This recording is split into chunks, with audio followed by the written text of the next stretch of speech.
வணக்கம். தமிழகம் தலைநிமிர தமிழரின் எழுச்சி பயணம் 11வது நாள் ஈரோடு மாநகரில் மாநாடு போன்று நடத்தி காட்டிய மாவட்ட தலைவர் உள்ளிட்ட அனைத்து பொறுப்பாளர் அனைவருக்கும் எனது மனமார்ந்த பாராட்டுகளையும் நன்றியும் தெரிவித்துக் கொள்கிறேன்.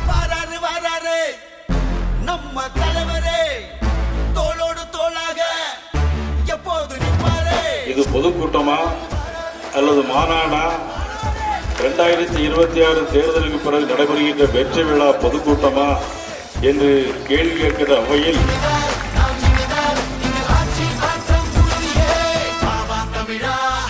பெண்களுக்கு எதிரான குற்றங்கள் 50% அதிகரித்து, போக்சோ குற்றம் 65% அதிகரிச்சிருக்கு. இதெல்லாம் யாருடைய ஆட்சி? மதிப்புக்குரிய முதலமைச்சர் ஸ்டாலின் அவருடைய ஆட்சியில் இன்னைக்கு அவ்வளவு தூரம் இன்னைக்கு மோசமான சூழ்நிலை.